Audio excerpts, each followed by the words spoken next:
Welcome to a webinar on innovations in senior health. My name is Wray. I'm a retired Navy Admiral. I'm a nuclear engineer. I'm the CEO of BlueStar SeniorTech. BlueStar SeniorTech has been providing equipment in the homes of seniors for 6 years, something like 20,000 family years of services across America, with about 5,000 current customers across all 50 states. And I'm also the CEO of BlueStar TeleHealth, which focuses on remote patient monitoring. So the things I'm talking about are things that we've been doing for years.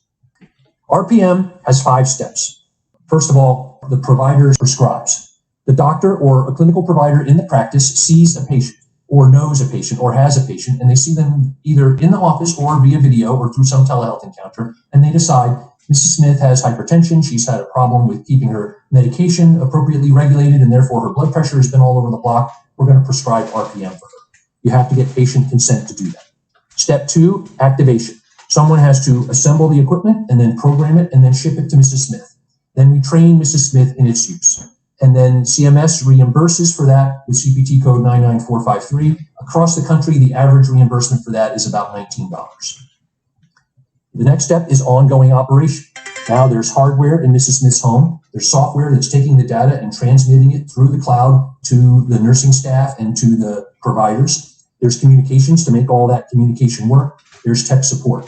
CMS reimburses that at about $62 a month on average across the country with CPT code 99454, which can be billed monthly, every 30 days. The next step, someone has to look at the data and engage with that patient. The practice can use its own staff. They have to be qualified healthcare providers, or you can outsource that to a third party like BlueStar or someone else. And that's nurse interaction with the patient to look at the data, to make sure the patient's doing things correctly, and to keep the patient engaged, because the patient has to keep doing this or the system falls apart. The first 20 minutes of that data review and patient engagement is billed through CPT code 99457, which is about $52 on average across the country. And then for additional work from that nursing team working with that patient, for a second or a third 20 minutes, one can bill a different code, which is 99458, which is a slightly less amount of about $42 a month. And finally, if Mrs. Smith's blood pressure has issues or if she needs follow-up, then the provider follows up.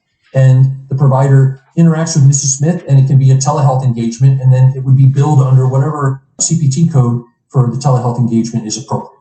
And depending on how much telehealth the provider does with Mrs. Smith, then over the course of a year, the reimbursement for that level of telehealth can be anywhere from $60 to $100 a month.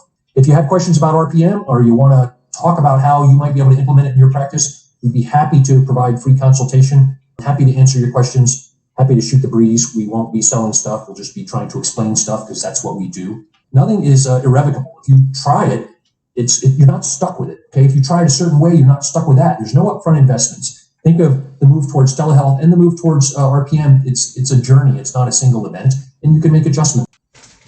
Okay, so the takeaway: telehealth is here to stay. CMS is pushing the world in this direction. RPM is one of the things that CMS is incentivizing. It's good for the patient. It's good for the practice. It's quite doable. It's not rocket science. And if you want more information, we're happy to provide it. Get in touch with the person that invited you to this webinar, and we'll set up a call with me and with our staff, and we'll be happy to answer your questions. Have a good night.